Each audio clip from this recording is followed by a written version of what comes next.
बिस्मिल्लाहिर्रहमानिर्रहीम। अस्सलाम वालेकुम व्यूअर्स, मैं हूं हैदर हयात खान। व्यूअर्स, पाकिस्तान और श्रीलंका दो दोस्त ममालिक हैं, बड़े अच्छे ताल्लुकात हैं और मुश्किल वक्त में एक दूसरे के साथ खड़े हुए हैं।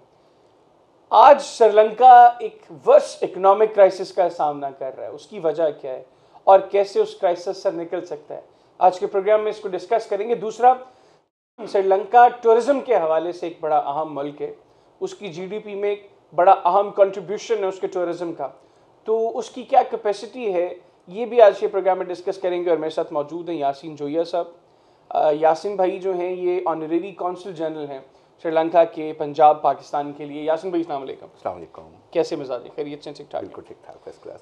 सबसे पहले तो हुआ क्या है अचानक श्रीलंकन इकोनॉमी को, एक टाइम पे एशिया की फास्टेस्ट ग्रोइंग इकोनॉमी, कुछ अर्सा पहले तक इनका जीडीपी इंडिया से भी ज़्यादा था, अब अचानक एकदम क्या हो गया कि ये इकोनॉमिक हालात हो गए हैं श्रीलंका के? एक्चुअली आपको पता है श्रीलंका जो है बहुत खूबसूरत मुल्क है, दुनिया का एक आइलैंड है और श्रीलंका के जो लोग हैं वो भी बहुत स्किलफुल हैं और उनकी इकोनॉमी भी बहुत स्ट्रांग थी।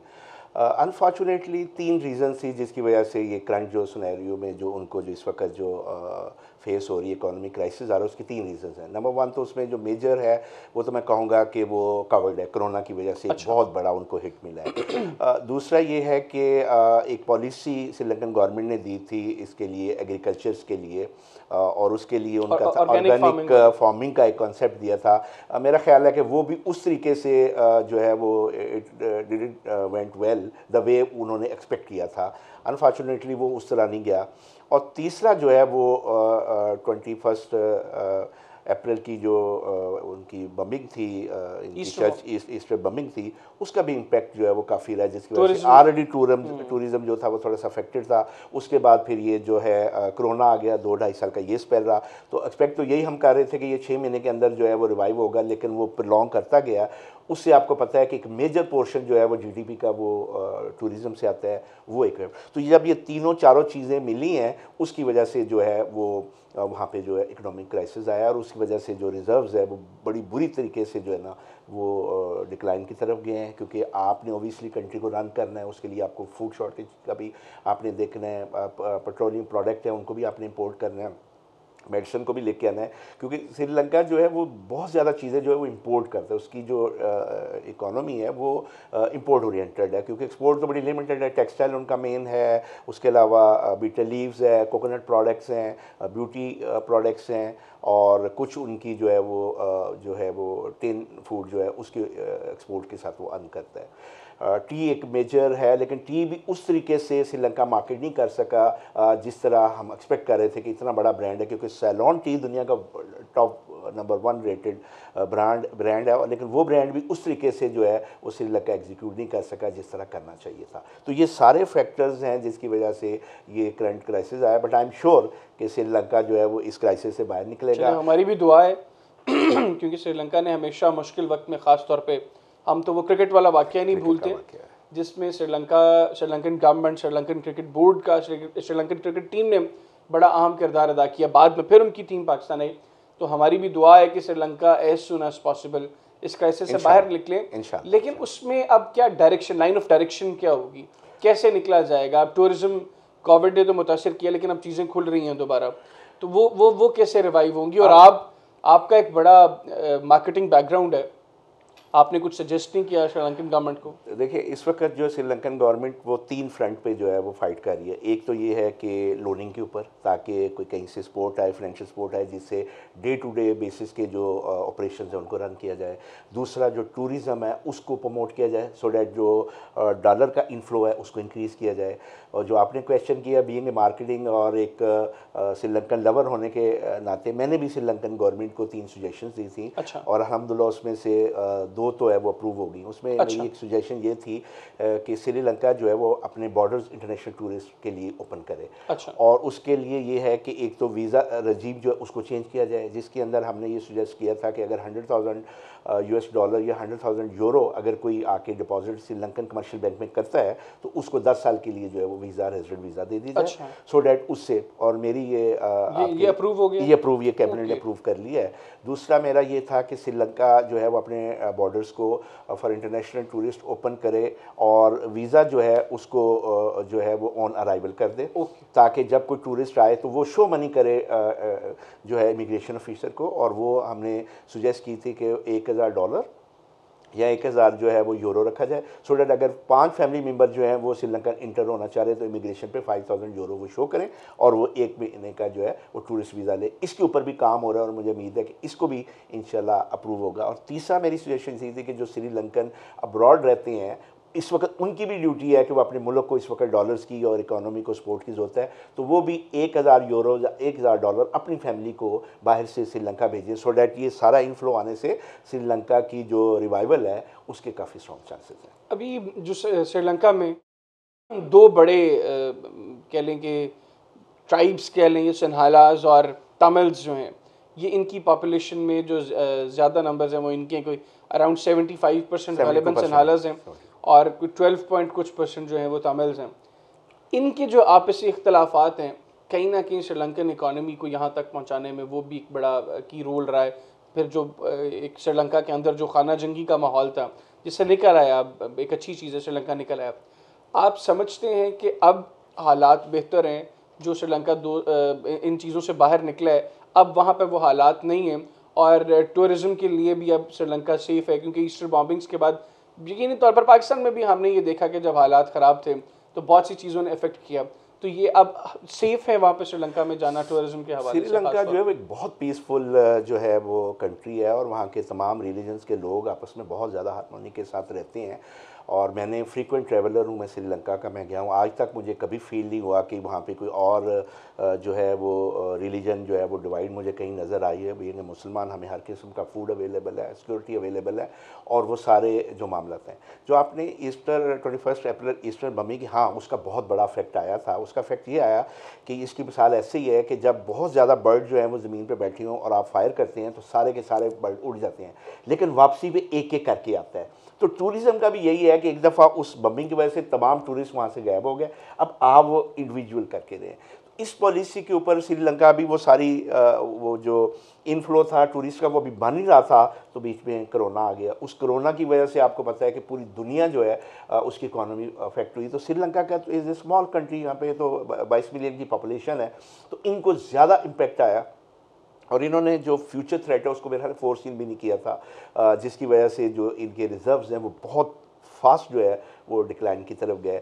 और जब आपकी इकोनॉमी की पोजीशन इस लेवल पे चली जाती है तो फिर आप अपनी जो पॉलिसी है उनको डिक्टेट नहीं करा सकते इंटरनेशनल जो एजेंसीज होती हैं, जो डोनर्स होते हैं, क्योंकि आपकी इकोनॉमी बहुत वीक है। तो इस वजह से जो है वो श्रीलंका को एक चैलेंज नहीं 2-3 चैलेंजेस हैं। इंटरनल सिक्योरिटी भी है, लामहला जब चीज़ों की शॉर्टेज होती है तो लॉ एंड ऑर्डर का भी इशू होता है, जब आपकी फूड शॉर्टेज होती है तो वो भी है। लेकिन आई एम श्योर कि श्रीलंका की जो इस वक्त गवर्नमेंट है, they are smart enough, they are visionary, और मैं दुआगो भी हूँ, ये रमज़ान का महीना है कि वो जल्दी से जल्दी रिकवरी करें और श्रीलंका बैक टू नॉर्मल अपनी उसी फुल स्केल जो है वो ग्रोथ पे आए वापस। और हम एक श्रीलंका को पीस एंड प्रॉस्पेरिटी उसकी देखना चाहते हैं और वो ग्लोबल उसके ऊपर नक्शे के ऊपर जो है वो एक कामयाब मुल्क के तौर पर उभर के आए। पाकिस्तान को लेकर, पाकिस्तानियों को लेकर श्रीलंकन्स के जज्बात के, आपने कहा आप एक फ्रीक्वेंट ट्रैवलर हैं श्रीलंका के, तो मतलब बीइंग अ फ्रीक्वेंट ट्रैवलर आपने क्या जज किया है श्रीलंकन्स पाकिस्तानीज़ को कैसे वेलकम करते हैं, पाकिस्तानीज़ को लेके जज्बात क्या हैं? मैंने पहले भी जो बताया कि जो क्रिकेट को लेकर ख़ास तौर पे जो श्रीलंका ने पाकिस्तान के साथ किया, और मुझे याद है कि जब T20 वर्ल्ड कप में पाकिस्तान ने विन किया तो श्रीलंका और पाकिस्तान का फाइनल था, तो यहाँ पर लोगों के ये जज्बात थे कि दोनों में से जो भी मुल्क जीतेगा हम उसको सेलिब्रेट करेंगे। तो जब इस तरह के ताल्लुकात हम यहाँ पर देखते हैं, आप वहाँ पे श्रीलंका में श्रीलंकन आवाम के क्या जज्बात देखते हैं? पाकिस्तान श्रीलंका जो है वो पाकिस्तान का फ्रेंडली कंट्री है और स्पेशली जब मैं वहाँ पे जाता हूँ और जब मैं बताता हूँ कि मैं पाकिस्तानी, ये नहीं कि मैं as a council honorary council general की मैं बात करूँ, उससे पहले की बात कर रहा हूँ, तो वो बहुत रिस्पेक्ट करते हैं पाकिस्तानियों की, क्योंकि उनको इस चीज़ का अंदाज़ा है कि पाकिस्तानी जो है वो हर मुश्किल वक्त में श्रीलंका के साथ खड़े हुए हैं। वो आपका फ्री ट्रेड एग्रीमेंट हो, वो आपकी मिलिट्री टाइज हो, वो आपकी क्रिकेट डिप्लोमेसी हो, किसी भी फ्रंट पे आप देखें तो श्रीलंका और पाकिस्तान जो है वो हमेशा आपको इकट्ठे नजर आएंगे। सार्क कंट्री में भी अगर आप देखें तो सबसे स्ट्रॉन्गेस्ट पार्टनर जो पाकिस्तान का है वो श्रीलंका है, जिसने हर एंड पे पाकिस्तान को सपोर्ट किया है। इसी तरह पाकिस्तान ने भी एक बड़े भाई होने का जो है वो रोल प्ले किया है। जब भी श्रीलंका को जब ये टेररिज्म का था तो पाकिस्तानी आर्मी ने जाके उनको बहुत हाईएस्ट लेवल पे जाके और ग्राउंड पे जाके उनको सपोर्ट किया है। उनकी इकोनॉमी में जहाँ पे भी कभी उनको ज़रूरत पड़ी है हमने सपोर्ट किया है। उनकी जो अभी पाकिस्तान ने 500 स्कॉलरशिप, अल्लामा इकबाल स्कॉलरशिप श्रीलंकन स्टूडेंट्स को दी है। दैट्स ओनली वे जब आप मैन टू मैन कनेक्टिविटी कराते हैं, उनकी लोग इधर आ रहे हैं। इस वक्त मेरे पास कुछ 300+ स्टूडेंट पंजाब में श्रीलंकन पढ़ रहे हैं मुफ्ती यूनिवर्सिटी में। जो एक दो तो की तो मेरी मुलाकात भी गवर्नमेंट कॉलेज में भी है, हॉस्टल्स में है। अभी हमने ये एक अफ्तारी मैंने अरेंज की थी जिसमें कोई 70-80, और जो बेस्ट पार्ट है फीमेल्स की भी उतनी ही क्वांटिटी है जितनी मेल्स की है, जो मुझे बहुत मेरे लिए सरप्राइजिंग था कि मुझे जब मैंने श्रीलंकन से बात की तो वो कहते हैं कि our families are only comfortable अगर पाकिस्तान हमारी बेटियों ने जाना है कि इतना वो पाकिस्तान को ओन करते हैं। तो आजकल तो एक ड्रामा भी चल रहा है वो सनफे, उसमें आपने देखा कि एक कैडेट जो है वो भी श्रीलंका है और वो शो करता है हमारी मिलिट्री एस्टेब्लिशमेंट की और श्रीलंकन मिलिट्री एस्टेब्लिशमेंट की जो अंडरस्टैंडिंग है उसका लेवल क्या है, कि हमने एक पूरा करैक्टर जो है वो श्रीलंकन का डाला है। और ये प्रैक्टिकली हमारे उसमें काकूल में उनके श्रीलंकन कैडेट्स अभी भी इनरोल्ड हैं और वो ग्रेजुएट हो रहे हैं और जाके अपनी श्रीलंकन मिलिट्री में जाके अपना रोल प्ले कर रहे हैं। अभी प्रियंका कुमारा का जो वाकया हाल ही में हमने देखा, एक अफसोसनाक वाकया, पूरी कौम उसमें श्रीलंका के साथ खड़ी हुई, प्रियंका कुमारा की फैमिली के साथ खड़ी हुई। अभी हाल ही में जो मुल्ज़मान थे उनको सज़ा भी सुनाई गई। एक तो उस वाक़ये का कोई इफ़ेक्ट पाकिस्तान और श्रीलंका के आपसी ताल्लुकात पर हुआ, क्योंकि हमने सोशल मीडिया पर देखा कि कुछ लोगों ने इसको एक्सप्लॉइट करने की कोशिश की गई। गो के दोनों जानब से उन लोगों को शट अप कॉल भी दी गई, श्रीलंकन्स की जानब से भी और पाकिस्तानीज़ की जानब से भी। अब जो करंट सिचुएशन है, एक तो मुझे अच्छी तरह पता है कि प्रियंका कुमारा की डेड बॉडी को यहाँ से मूव करवाने में आपने बड़ा की रोल प्ले किया, और यही एक वजह थी कि बड़ी तेज़ी से वो सारा प्रोसेस हुआ, उसमें आपको इंस्टीट्यूशंस की सपोर्ट हासिल थी, आपने वो करवा दिया। एक उस वाक़ये का कोई इम्पैक्ट हुआ, पीपल टू पीपल कांटेक्ट में कोई उसकी वजह से कोई ख़राबी आई, स्टेट लेवल पर कांटेक्ट की वजह से कोई उसमें कोई ख़राबी? देखिए, जैसे ये इंसिडेंट हुआ तो सबसे पहले जो है वो श्रीलंकन गवर्नमेंट ने ये अनाउंस किया हाईएस्ट लेवल पे कि इस इंसिडेंट का दोनों कंट्री के रिलेशंस पे कोई इम्पैक्ट नहीं होगा। सेम फ्रॉम पाकिस्तान साइड, जब प्राइम मिनिस्टर इमरान खान ने फ़ौरन इमीडिएटली जो है उसके ऊपर एक्शन लिया और स्टेट ने भी अनाउंस किया कि इंशाल्लाह इस इंसिडेंट में हम पूरी कोशिश करेंगे कि दोनों कंट्रीज़ के बाईलैटरल और मल्टीलैटरल रिलेशंस के ऊपर कोई इम्पैक्ट ना हो। ये वो बॉन्डिंग थी जो आपने बात की कि वो हाईएस्ट लेवल के ऊपर जहाँ पे अंडरस्टैंडिंग थी कि इतना बड़ा इंसिडेंट हुआ और उस चीज़ की इंटेंसिटी जो है वो रिलेशनशिप में नहीं है। दूसरा, जो लोग थे, आप यकीन करेंगे जब ये इसकी जो डेड बॉडी को हमने भेजा, उसकी बेवा के लिए जो हमने पैकेज अनाउंस किया जो कि ऑलरेडी ट्रांसफ़र हो चुका है, और उसके बाद जो सोशल मीडिया पे जिस तरीके से हमने पाकिस्तान का view point, positive view point दिया, श्रीलंका ने उसको बहुत ज़्यादा अप्रिशिएट किया। क्योंकि अभी एक कौंसल जनरल मैं सोशल मीडिया पे एक्टिव हूँ तो मुझे बहुत जो है वो पॉजिटिव जो है वो रिस्पॉन्स वहाँ से मिला। और आज आपको मैं ये बताना चाह रहा हूँ कि 1000 Sri Lankan now wants to come back to work in Pakistan. और अभी रिसेंटली हमने बहुत सारे जो इंजीनियर्स हैं उनको इंडक्ट कराया है सियालकोट के अंदर। अब देखिए कि इतना बड़ा इंसिडेंट सियालकोट के अंदर हुआ है और सियालकोट में ही श्रीलंकन जो है वो दोबारा जॉब करने के लिए आ रहे हैं। दैट शोज़ कि हमने उनको कॉन्फिडेंस दिया है, हमने उनके जख्म पे मरहम रखी, हमारी स्टेट ने जो है जो प्रोमिसेस किए वो फुलफिल हुए, और हमने जो बात कही हमने उसके ऊपर पूरा एक्ट अपॉन किया। और आज अल्हम्दुलिल्लाह इस इंसिडेंट की कहीं पे भी आपको कोई गूंज नज़र नहीं आती और ये अंडर कारपेट इंसिडेंट चला गया है। और इसमें मैं अप्रिशिएट करूंगा श्रीलंकन गवर्नमेंट को भी, पाकिस्तान गवर्नमेंट को भी, और अपने high commissioner mister Mohan Vijayvargiya को भी, उनका भी इसमें की रोल था इस सारी चीज़ को कूल डाउन करने के लिए। बिल्कुल ठीक। अब ज़रा कुछ बात पाकिस्तान की कर लें। अभी मैं आपके ऑफिस में देख रहा था कि आपने NSW भी की है, आपकी NSW की पिक्चर लगी हुई थी। ग्रुप लीडर था मैं। अच्छा, ग्रुप लीड भी कर रहे थे आप। NSW किया आपने, और अभी जो हाल ही में पाकिस्तान के अंदर जो एक पोलिटिकल क्राइसिस है, हमने देखा कि उसके अंदर कुछ लोगों ने एंटी मिलिट्री साइड ली, हमारी मिलिट्री को इमेज को मिलाइन करने की कोशिश की। आप चूँकि पाकिस्तानी हैं, और NSW की है, तो मैं यकीनी तौर पर समझता हूँ पाकिस्तान से भी बड़ी मोहब्बत करते हैं। आपकी गुफ्तगू में भी वो चीज़ें वाज़ेह होती हैं।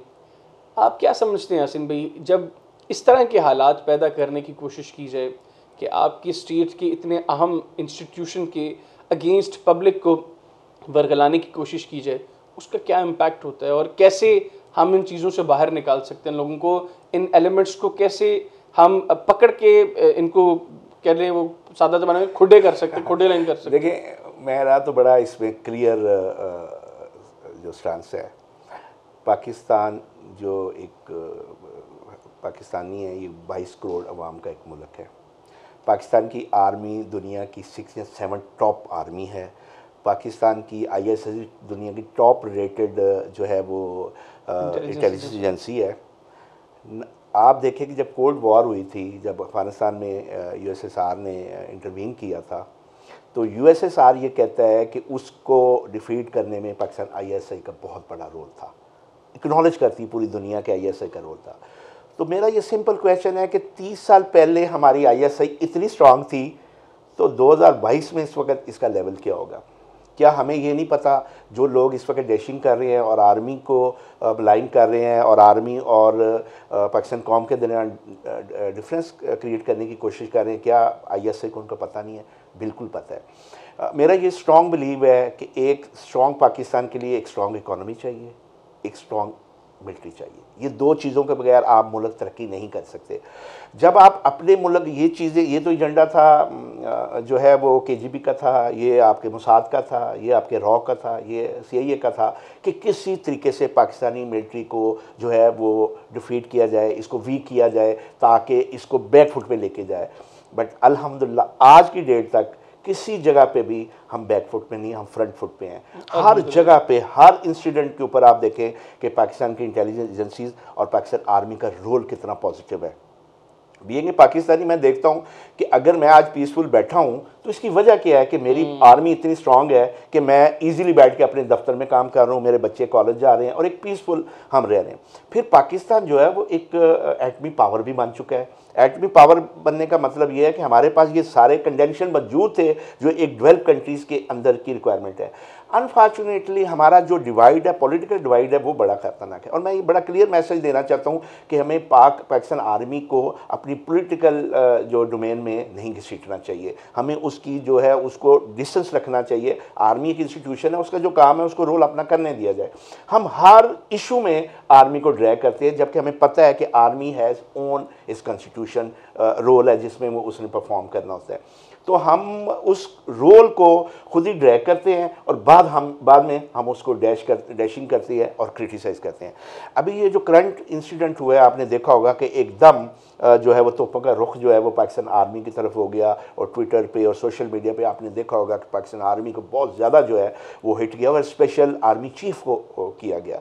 तो मेरा ये क्लियर मैसेज है कि आप पाकिस्तान आर्मी को किसी सूरत में भी जो है वो वीक नहीं कर सकते। आपका ये प्रोपेगेंडा किसी सूरत में भी लोग बाय नहीं करेंगे और ये जो आपका मंजन है ये कोई भी बाय करने के लिए तैयार है। हम एक मुहब्बत वतन पाकिस्तानी है और हमें पता है कि हमारा जो सबसे स्ट्रॉन्ग होल्ड है वो हमारी आर्मी है। अगर आप देखें अरब स्प्रिंग में आप देखें तो उसकी वजह क्या हुई थी कि पूरी जो है वो अरब जो है वो सारी डिस्टर्ब हो गई। इसकी वजह ये थी कि उनकी आर्मी स्ट्रांग नहीं थी।